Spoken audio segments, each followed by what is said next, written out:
All right, so today we're going to talk about these figs. Now, I've gotten a lot of questions about my orchard out there where I planted a whole bunch of fig varieties, and people want to know how they are doing, how they're growing in my zone, in my area. We're going to talk about all that today, but first, we're going to go back, I think it's been a month and a half, to a clip that I started filming inside my garage with potted figs, and then we'll come back to today. Let's go. And as long as we're out here, we might as well talk about these figs. So this is the first year I've ever done the fig shuffle.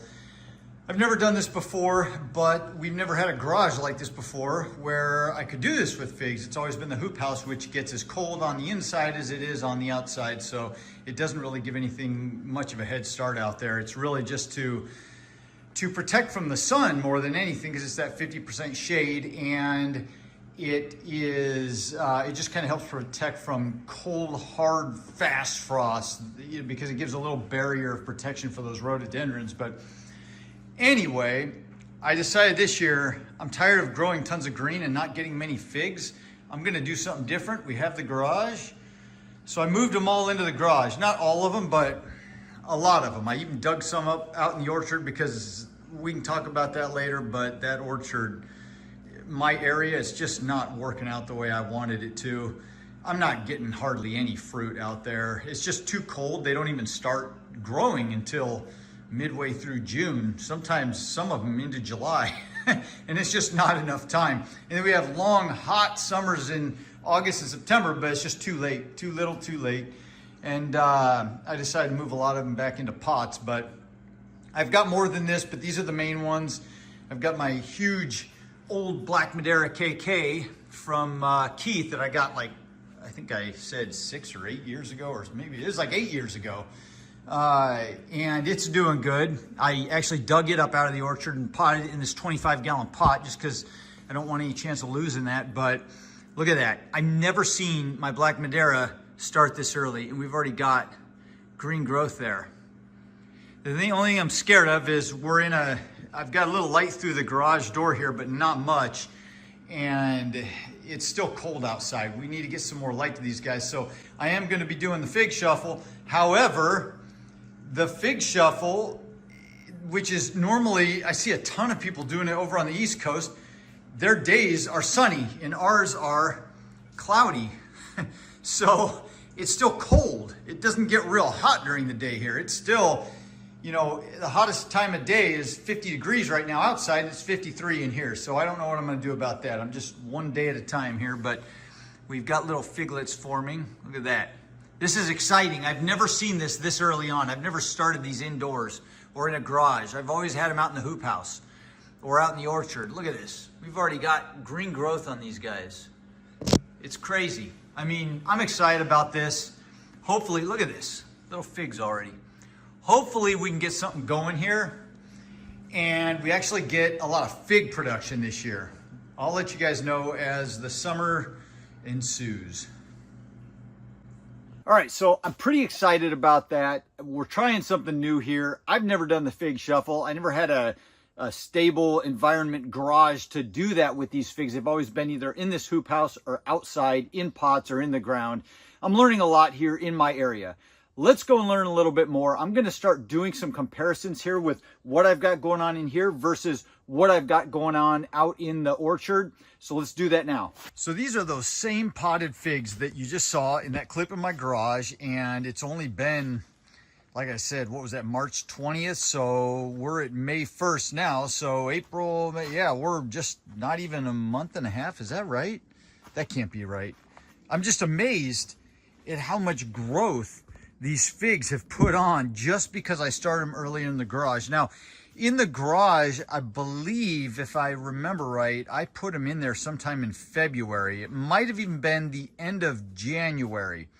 But I wanted to get them in there early so that they wouldn't get frostbit and damaged, one. And two, because I want them to start waking up. I originally intended on heating that garage, but it just was not cost effective. And as I watched these guys in their 53-degree temp garage through the winter when the outside temps were freezing, they were already starting to wake up without heating the garage, which amazed me, and I now know why so many of you guys do the fig shuffle. But here we are, we got them all in pots. Now I'm gonna show you in comparison what's been going on here with some of the varieties, smaller ones, that I left in the hoop house here and did not put into my garage. I just kept them out here, and they're right here. So compared to those, these guys are doing absolutely, well, not absolutely nothing, but look at how much further behind they are. That's my MBVS right there. And it's got some new growth coming out there, but it's so small. It's just getting started. And then there's a Rockaway Green, just getting started. I mean, it's the smallest amount of growth. YOLO Bypass, just getting started. A couple of these didn't make it. I believe it was that one, and I knew they didn't make it, but I thought they didn't make it, but I just left them just in case, but I don't see any new growth. But I mean, you can see the green specks up there and the difference we've got between that and this. I mean, even, so if you want to compare the little growth right there, you say, well, these are smaller plants. Well, they are, but look at how much further we are along. And if you look at this one, this was a smaller plant. This is my Smith, and I dug it up out in the orchard and put it in a pot when I did this, but I put this one directly into the garage. And look at how much growth is coming out versus that one. It's just, it amazes me what just a couple months in that unheated garage at around 53 to 55 degrees, somewhere in there, it just amazes me how much difference we've got here. I mean, look at how much longer the growth is. Even the more, less cold hardy figs, like my Bordetteau nigramata, there it is. That's even got a lot of nice growth. And this is my Black Madeira KK that I got from PA Figs a few years back, looking beautiful. But look at how much growth it's got on it. Now I just moved these out here, what was it, maybe 2 weeks ago now? And they acclimated well. We're not gonna get any more frost. I always say knock on wood. But look at this, White Madeira #1. I mean, I just brought them out here. This is from being in the garage. They're just, look at the size of that leaf. They're doing so much better. So I am sold on the fig shuffle. I'm gonna take you out here and show you in my orchard in a second what is going on out there, so you can kind of compare my in-ground, not in the hoop house figs, and what they're doing with the temperatures out there. But first, real quick, I want to show you what's going on with all those rooted cuttings that we did. So first of all, we've got the Col de Dame Noir from Carlos back east, and it's doing real good. Still putting on new growth. Got some good roots down in there. And then this one's doing the best. That's that other one from Carlos, the Col de Dame Noir. I'm really liking this one. It's starting to shoot off a little bit better. Get some nice, beautiful growth on it. I cannot wait to see that one produce. And it's definitely one I'm going to have to start indoors, or, you know, I'm thinking about building a greenhouse. But we'll see what happens. We'll see if that's going to work out and become a reality. But here's the one I was most worried about, and that's the Hibernanca de la Senora. And it's still doing okay. It's got the little green buds on there. You can see that one right there, or little green growth. It's trying to do something. I'm just not messing with it. Just kind of, I breathe very carefully around it. And then you can see some others. There's a Campaneri, doing good. It's growing well. This one right here, the Vincenzo. Now, this one's doing real good, this Vincenzo. It's just shooting up, doing real good. This one started drooping over, so there might be something going on with it, but it's got a new little bit of growth trying to come out of that top bud, so we'll watch it and see what happens. And then, oh, these are those Violet de Solis cuttings that I did differently. I just had them in my windowsill, and they're both doing real well. So weather's starting to warm up. Spring is coming along. We're getting somewhere. And then I showed you guys that it was just a week ago. I just set these out in these pots. It's warming up. Let's see what we've got. I don't know if I've got any more new growth or not. They're not on that bottom heat anymore. And I don't see any roots yet.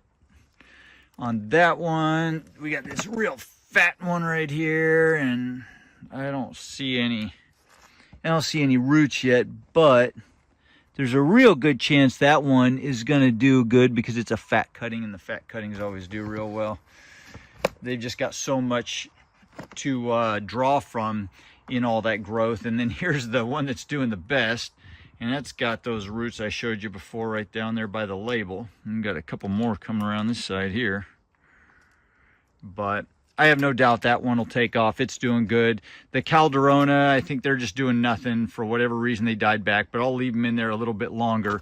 And I'm not worried about that because we did get this one Calderona right here to do real well, and it's gonna go on and thrive and be a healthy fig. So all we need is one from each of them, right?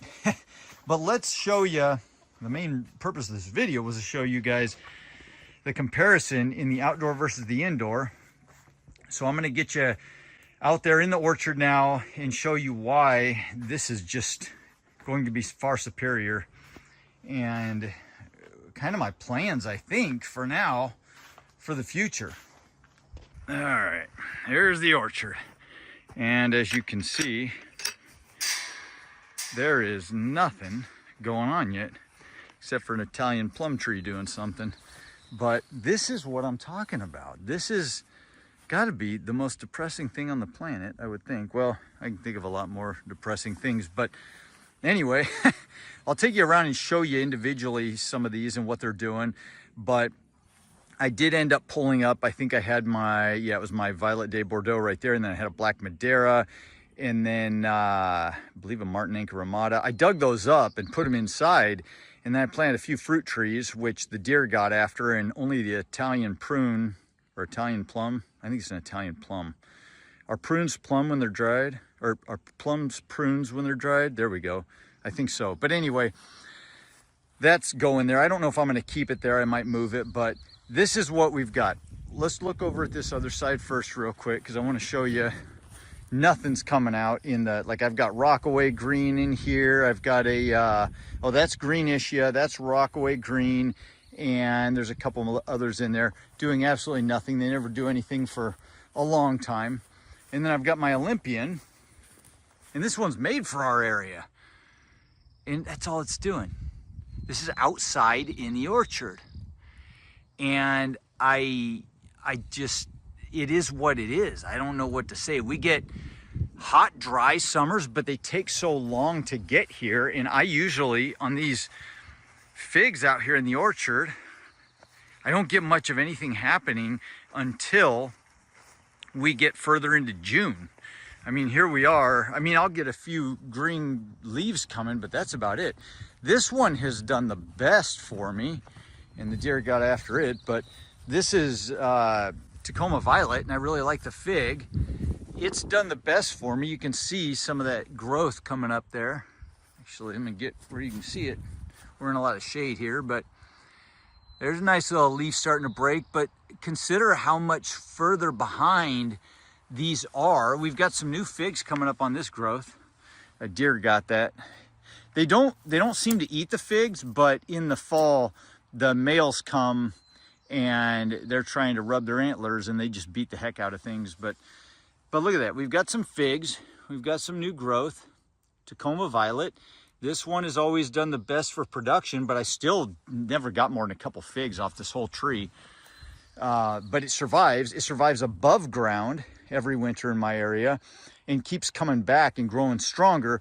Whereas many, including my improved Celeste, that one has died back several times to the ground. It doesn't even survive above ground. It'll be June or July before I even see green growth coming from the ground like I did last year.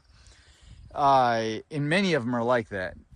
And so, you know, I'm in this situation where I know a lot of people say they grow them in ground in the Pacific Northwest, but they got to be in a warmer spot than I am. I mean, there's no other answer.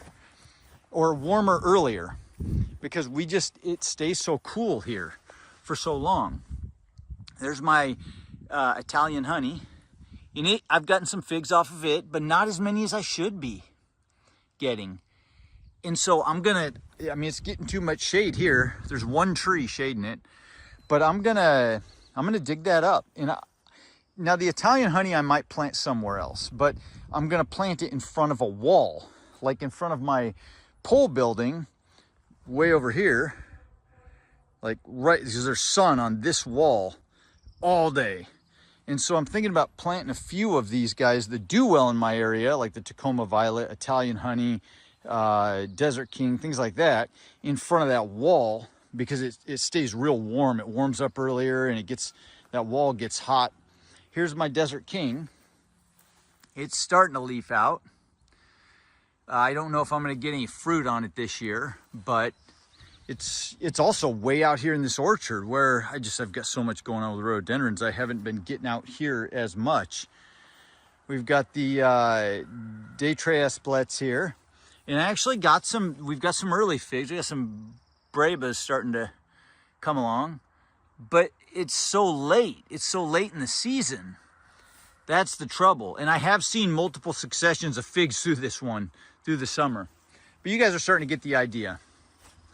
It's just, we just have these short summers, and so things don't actually get going. Let's get this weed out of here so you can see what's going on. There we go. This is my Chicago Hardy or brown turkey. No, that's the brown turkey over there. This is my Chicago Hardy, and I mean, you can see it's just starting to leaf out all over, and it's survived above ground.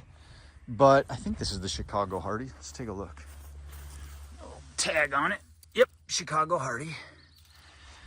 And it survived above ground in my area. I'm in zone 8B. There goes Big Jim.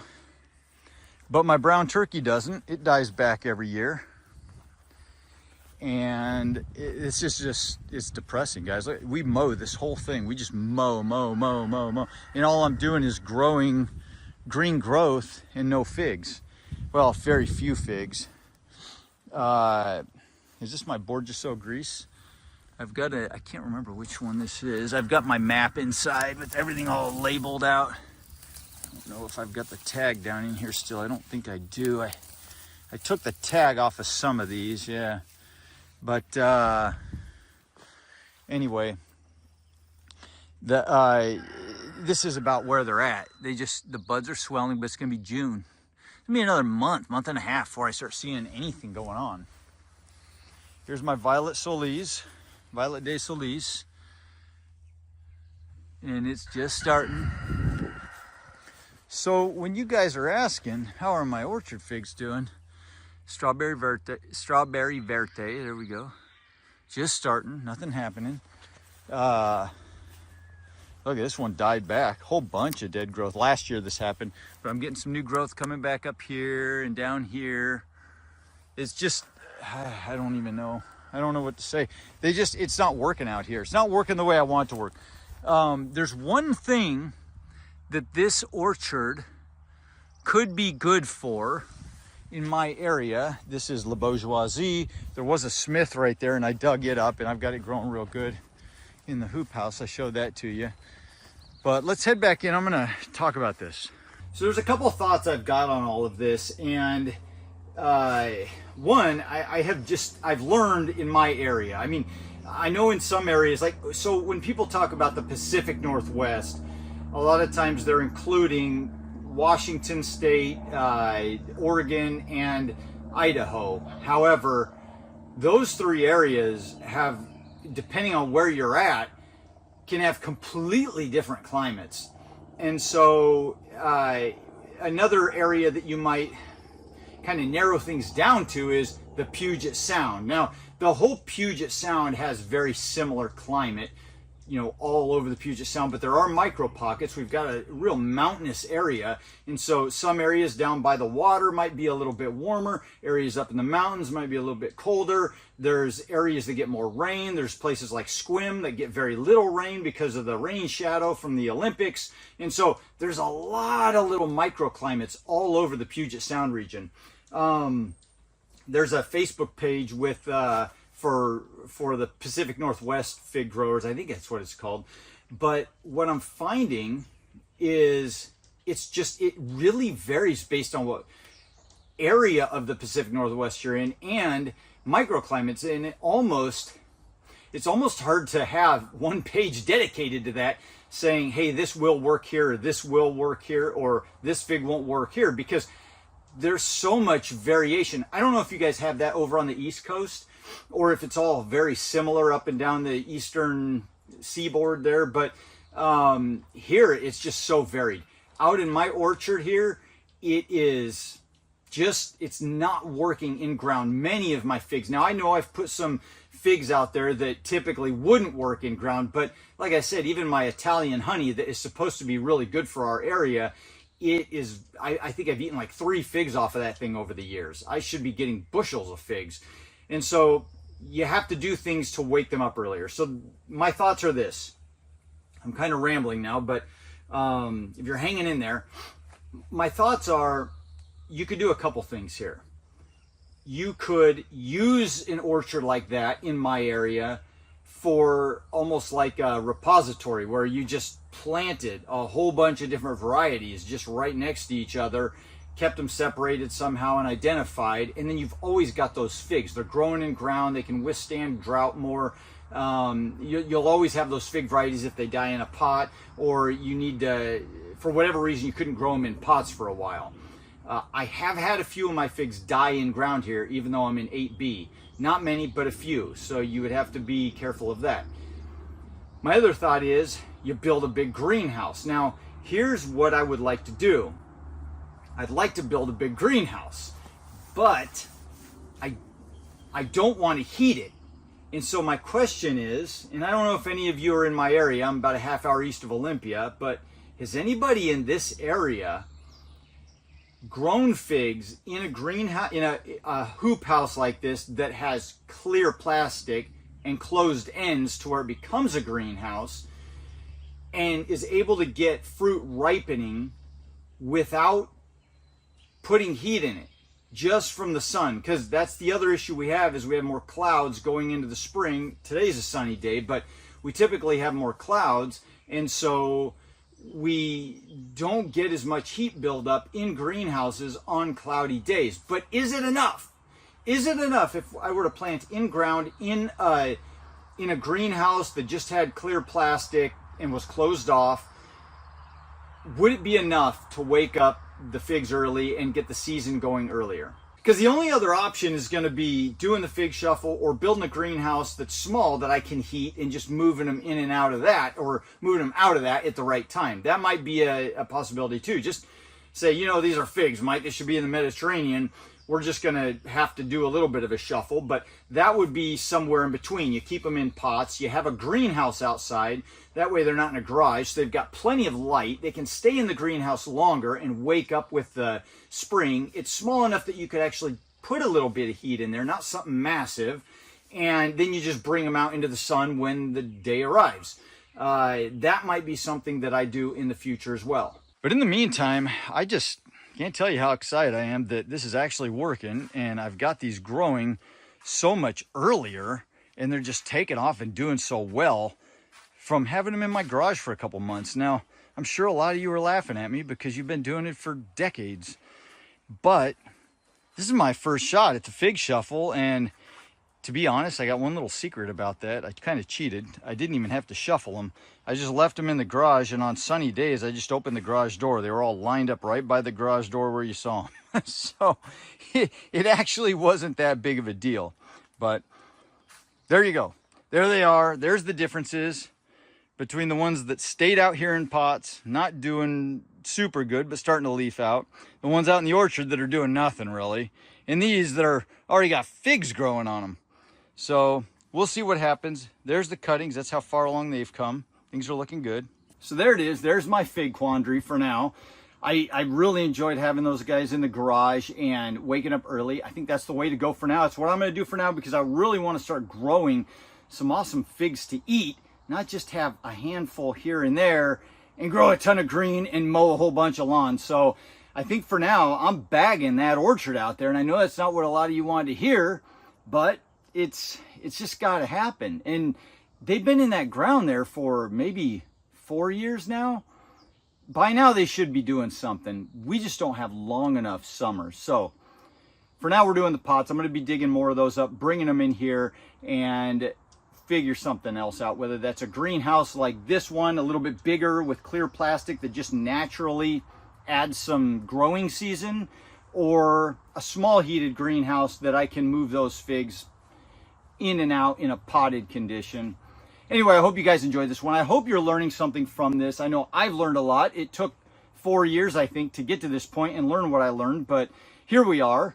If you live anywhere near my area, you can save yourself a whole bunch of time and just watch this video. So if you like this one, hit the like button, subscribe if you want to follow along. Have a fantastic week, and I'll see you in the next video. Adios.